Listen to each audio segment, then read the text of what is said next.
komuoch to wan kode. Duoko mag tuke mopogore opogore, jotugo motimogi, kuonde magitimogie, to gin tuke magi mabiro. Mano emomiyo wan ka e chenro mar chal pewe. Tudri kodwa wuok tich nyaka tich abich saa 11 mar midhiambo nyaka saa 12 mar midhiambo. Kama wanyisi motimore e pewe duto mana e Kala TV.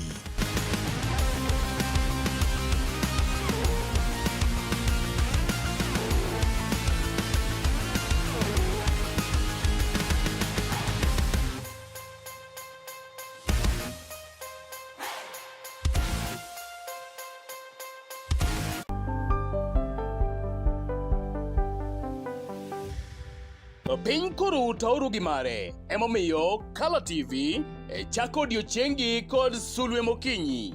Ka bende sulwe mokinyi menyo odiochiengi juma mangima. Ka wachako kod weche manyien matuche kendo miyo ing'eyo gik matimore e tung piny koni kod kocha. Ka bende warango kaka odiochiengi biro bedo e futo mar yamo e kor lwasi, nonro mar oboke, chal mar apeyni e kind mamoko mathoth. Bang'e to iyudo twak manimba kod jolony ma opogore opogore kanyakla kod kithor mar weche gweko ma opogore opogore. Wechego mag siasa, twak e weche ngima, somo, ohala e kind mamoko. Ema omiyo wuok tich nyaka tich abich itudori kod an Justus Adoyo kaachiel koda ka an Brenda Agenyo saa 12 okinyi nyaka saa 4 onyango mana e Kala TV. Kala TV machiegni pacho ma e odwa.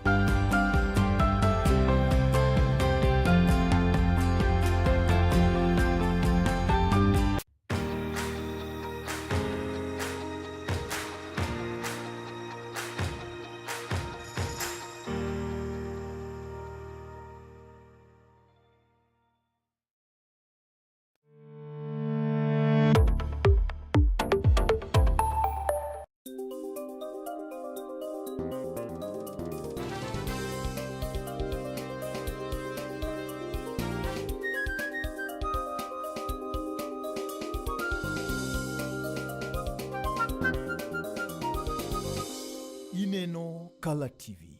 Kala TV machiegni pacho ma e odwa.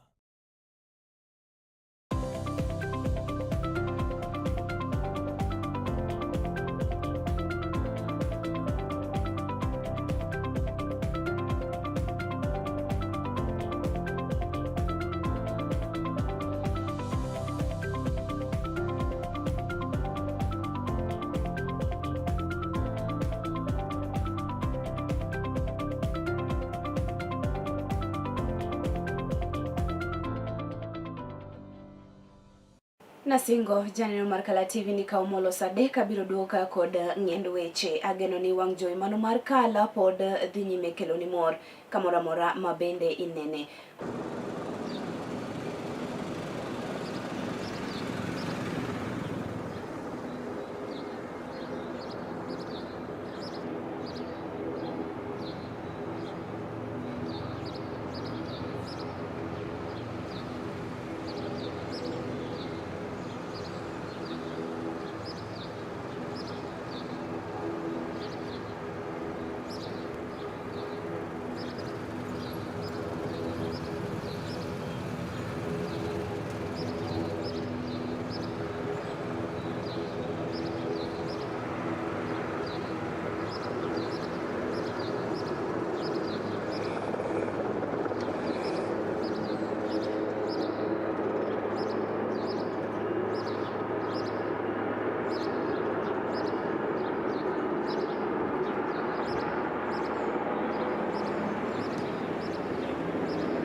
Kidogo. Ninafanya kazi ubalozi wa Faransa. Okay. Wapi, hapa ama Nairobi? Nairobi. Okay. Nairobi. Asante sana. Tumefurahi kufika hapa.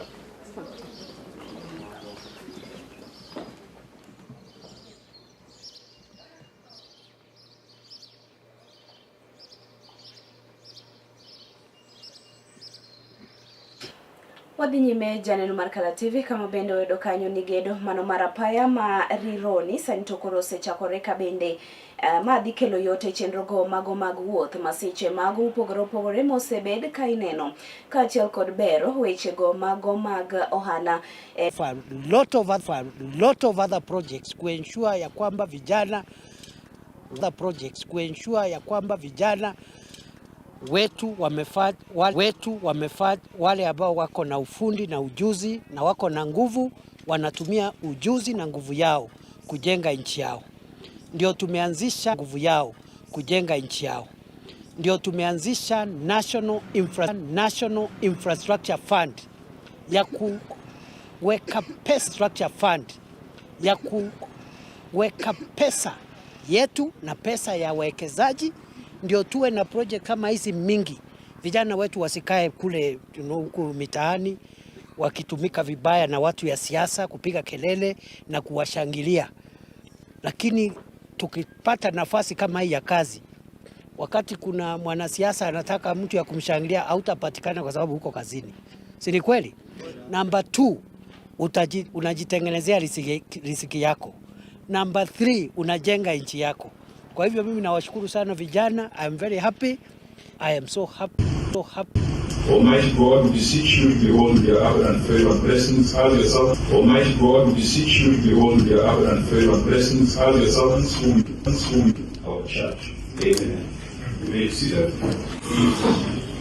Meeting of the Public Accounts Committee, I'd like to welcome the delegation from Homa Bay County, the Executive and Homa Bay County Assembly, to the Senate and to the Public Accounts Committee.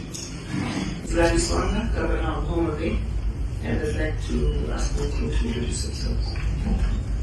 Thank you, Chair and honorable members. I'm Solomon Rivera, the assistant member of the party. I, Gladys Wanga, do solemnly swear that the evidence I shall give before this committee in respect of the matters before the committee shall be the truth, the whole truth, not by our phone calls. Work tickets, which the drivers provide, and fuel receipts. So what we have provided here is evidence that there is a process, and we provided them department by department. Not all of them are experts of them. There is a process that each department has for purposes of acquiring fuel. On the issue of the invoices, yes, there is invoices from the Haas Petroleum, there are invoices from Zamzam petrol station, there are invoices from Shell. These are the petrol stations that are predominantly in Homa Bay. So it is not a single. Those I will appoint to serve with me, I will not allow them to steal from you.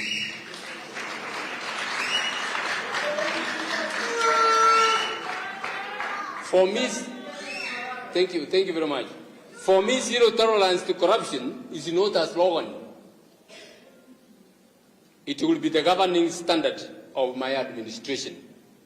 I will empower the investigative and prosecutorial agencies, including EACC, the DCI, and the ODPP, to carry out their mandate without political or executive interference. Thank you. I will ensure that the judiciary is well resourced to be able to do its work properly. If we succeed in confronting impunity and recovering stolen assets. Anne Waiguru kanegi loso e gwenge mago ma Taita Taveta kocha negi wacho ni William Samoei Ruto osebedo katiyo e yono makare kata moloyo mane en jatend piny Kenya mane odhi e rutaya Uhuru Muigai Kenyatta. Negi wacho ni ber ka omiye thuolo moro kendo mar mondo mi otelne oganda jo Kenya e tama mano mar ariyo wirani dongruok owinjore ochopi e gwenge duto te pacho kae. Our women rep then county MP akakuja na UDA. Kwa hivyo nyinyi naona you are very very liberal in that way. Kwa hivyo hapa na waomba tu kabisa tumshikilie. Lakini sasa nasema kama hiyo wakati kina Mishi walitukimbiza sana hii coast. Ndio amekita na amekita. Hiyo ni formula gani ya kusema ati ni one term? Ati ni one term. Kenyatta the senior alienda one term. Moi alikwenda one term. Kibaki alikwenda one term. Uyo Uhuru alikwenda one term. ati mtoto William Samoei Ruto, mtoto wa kimaskini aliyetokea from the ghetto life, akasoma katika ghetto school mpaka akaprosper akafika pale. Leo muja mtuletee nyefnyefu, akaprosper akafika pale. Leo muja mtuletee nyefnyefu, wantamwachekesha. Sisi tukiwa wapi? Tukiwa wapi sisi? Haika akiwa wapi? Hii timu yote ikiwa wapi?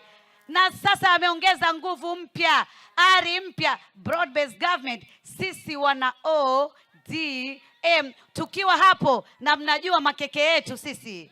Patricia mumemuona hapa anavyozungumza na anavyosema. Patricia mumemuona hapa anavyozungumza na anavyosema. Sasa wakati ule kina Susan Kika walikuwa peke yao, Haika alikuwa peke yake. Sasa Mishimboko yuko hapa, mwaonaje hiyo kazi? Kazi. Wakashaguliwa na chama ya UDA. Kwetu barabara inaenda nywe. Maji tuko nayo mingi sana. Mahospitali tumejengewa. Maji tuko nayo mingi sana. Mahospitali tumejengewa. Watu wataveta. Kwa sababu nimekuja hapa na nimepata kuna madada zangu, kuna madugu wetu wametoka Mlima Kenya. Washeni tukae ndani ya serikali.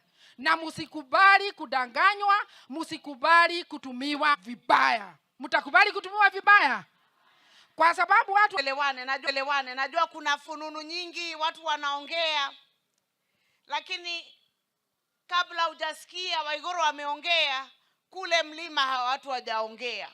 Kwa hivyo ukisikia mimi bado niko na William Samoei Ruto, hakika ni ya kwamba tunazunguka kila mahali kuonesha watu wetu kwa nini tusimame na William Samoei Ruto.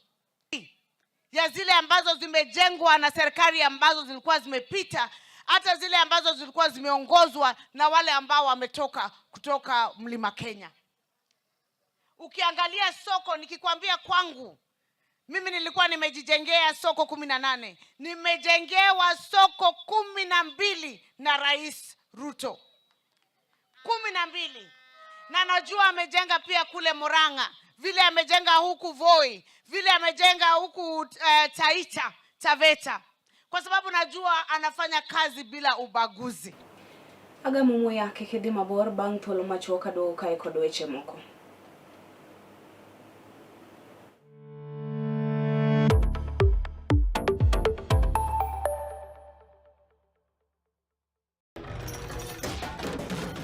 Tok bedo kod odiochieng' marabora e sikunde ka iduogo pacho, yud thuolo mar kweyo pachi kendo bedo gi mor e chenro mar Bang School.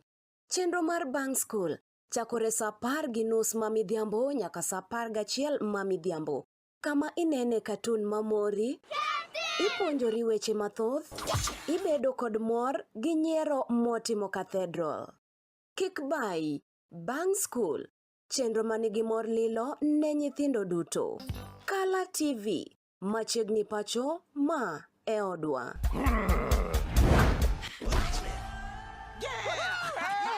I've fallen and I can't get up.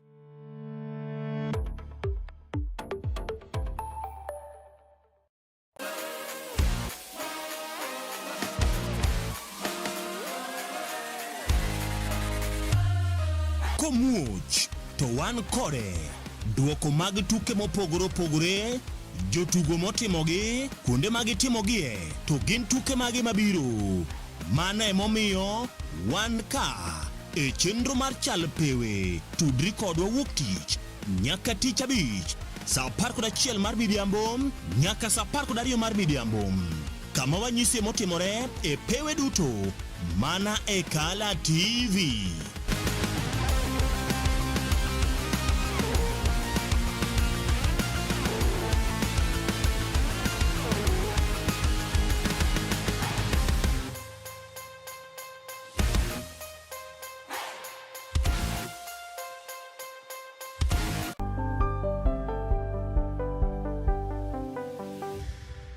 Piny koro tauru gi mare, emomiyo Kala TV chako odiochiengi kod sulwe mokinyi. Kabende sulwe mokinyi menyo odiochiengi juma mangima. Kawachako kod weche manyien matuche kendo miyo ing'eyo gik matimore e tung piny koni kod kocha. Ka bende warango kaka odiochiengi biro bedo e futo mar yamo e kor lwasi, nonro mar oboke, chal mar apeyni e kind mamoko mathoth. Bang'e to iyudo twak manimba kod jolony ma opogore opogore kanyakla kod kithor mar weche gweko ma opogore opogore. Wechego mag siasa, twak e weche ngima, somo, ohala e kind mamoko. Ema omiyo wuok tich nyaka tich abich itudori kod an Justus Adoyo kaachiel koda ka an Brenda Agenyo saa 12 okinyi nyaka saa 4 onyango mana e Kala TV. Kala TV machiegni pacho ma e odwa.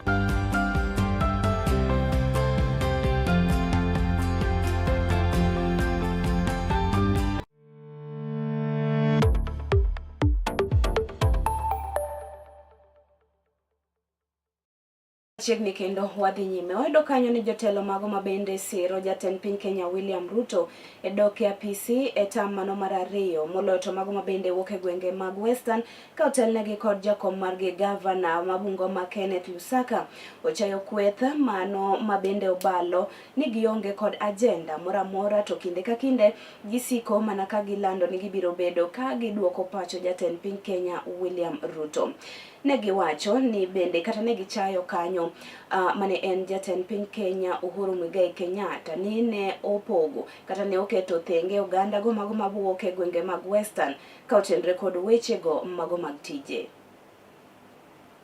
Jana tumekuwa na watalii ambao wametutembelea eneo la magharibi. Hao watalii wamekuja kutuambia ati wanataka pia kupambana na Mheshimiwa William Samoei Ruto. Mimi nimeangalia na nataka mnisikize. Wamesema yule anaongoza delegation ile imekuja ya watalii alikuwa anaitwa Kashagwa, ambao umetufanyia kama watu wa magharibi, na utasema kweli mnatosha. Kulialala. Wandu wafunyula kulialala. Sisi hatutaki kukula titles, hatutaki kukula story, tunataka kula vitendo. Serikali ya Uhuru Kenyatta iliumiza sana jamii ya Mluya. Tulikuwa na waziri alikuwa waziri Eugene Wamalwa. Si ndio hivyo? Na alikuwa waziri wa jeshi, akawa waziri wa maji. Iko maji hapa hii area. So Eugene Wamalwa alideliver chochote? Huyo anaweza kuwa rais kweli? Angalia, saa hii Mheshimiwa William Samoei Ruto amechagua huyu chairman campaign committee, speaker anatoka Luyaland, Moses Masika Weta. Moko winjore obioketi e lwet ng'atno mabende osomo e rang'iny mano mar nursing.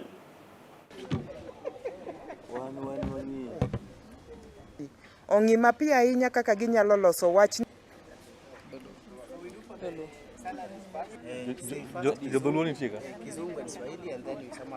To kaka sani wante wawacho ok wadake ute wa wawegi, wadake ute manyaka wachu. Profession manigi ji mang'eny, jotich mang'eny mogik kate county ka en nursing. To ka nursing emodwa nobi obed governor notigo kar obro timo nade? So wakwedo wach Adumu Wuor ni kiko tem kata chung governor owere gi gigo odhi olarre gi Trevor Mbija bro yombe gokinyi. Kato kwayo ng'wono to juok nurses odagi na Aduma ok tim nade? Ok yiere. Aduma kato kwayo ng'wono to juok nurses otimore nade? Odagi ni ok yiere. Kopogore gi mago mag Aduma kata Mulur Aduma, warango weche mago mamoko kambende wayudo kanyo ni riwruok moro mabende ok en mano mar piny owacho mabende otisi ni African Population and Health Research Center ochako kanyo chenro depression. So this is basically what we do in this project, quantifying the invisible links between extreme weather event, which is floods here in Kenya, and mental health disorders for the most vulnerable communities. So for us, what we do is research. We come up with the findings, we validate them here with the local communities, which stays in the informal settlements. Then we connect with them We connect with them. We know about their priorities because at the end of the day, the ultimate goal is to listen from them, validate our findings, and then know their priority, follow them, and then give disorders. And food security, I think what is coming out again is that food security is not first and foremost is a question around whether food is available. Yes, of course, in the first phase for mental health and for WEMA, we've looked at flooding. It is the mandate of the county to have structured, look at the population that's being affected, to look at the numbers that are there, and then having a laid down procedure and having a budgetary allocation within their county integrated plans, so that at least the mental health is part and parcel of those plans. To bende jopuonjre kar tiegruok mano mar somo tije lwedo maseme skul no migosi Kenneth Otieno kama olero okenge mane gisegoyo mar neno ni gigeng'o midhiero mane nyalo bedo kaluwore kod ywak ma jopuonjre go ewi duoko mag yiero.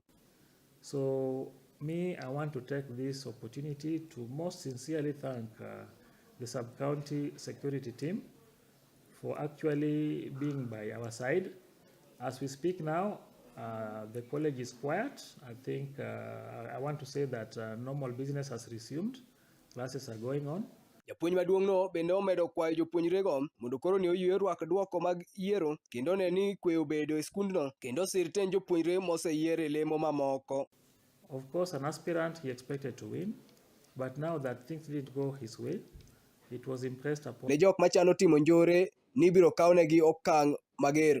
Wabet mwawuoyo kodgi. Chandruok ne en ni nitie yiero manotim tarik 12 kane giyiero president margi, to mrengo machielo ne neno ni yiero ne ok odhi maber. But wabet piny mwaloso mwapuodho ni yiero ne ni kare, kendo jal mane complain gikone oyie ni jal moyierno mondo tiya. Adwa kwayo jonyuol ni ok ber weyo nyithindo ne jopuonj. Gikaw jukumu margi kaka jonyuol mar rito nyithindegi. Gineno kuonde mang'eny ka nyithinde ma wang'o skul. To nyithindo watero no som, ok water nyithindo ni mondo wang' skul. Kuom mano, jonyuol okaw jukumu mar puonjore gi nyithindo kendo loso gi nyithindegi. Ne Kala TV kowuok e kaunti ma Kisumu, an Felugo Bliss Ochieng'. Gikanyo bende madkela giko mar mi weche manyien mag ng'end weche. Erokamano kuom rango weche gi. Oriti masani nyinga Nelly Achieng' Ndine, jaloko mara Bella Achieng'.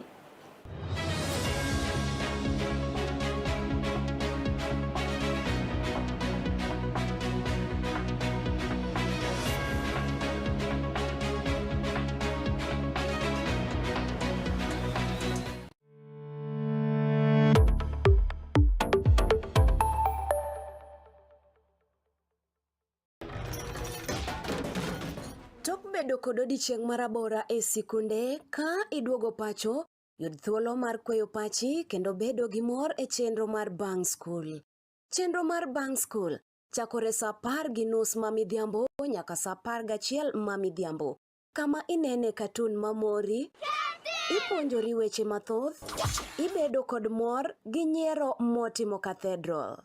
Kik bai, Bang School, chenro manigi mor lilo ne nyithindo duto. Kala TV, machiegni pacho ma e odwa.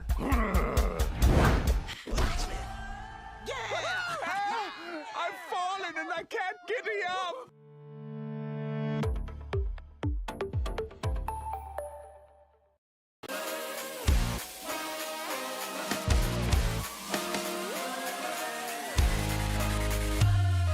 Komuoch to wan kode duoko mag tuke mopogore opogore, jotugo motimogi, kuonde mag timogie, to gin tuke magi mabiro. Mano emomiyo wan ka e chenro mar chal pewe. Tudri kodwa wuok tich nyaka tich abich saa 11 mar midhiambo nyaka saa 12 mar midhiambo. Kama wanyisi motimore e pewe duto mana e Kala TV.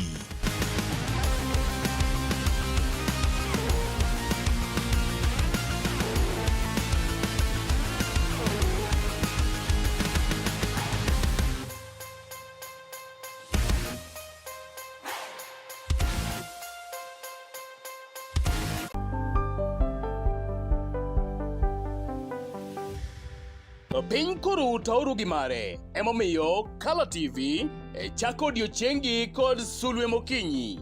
Kabende sulwe mokinyi menyo odiochiengi juma mangima.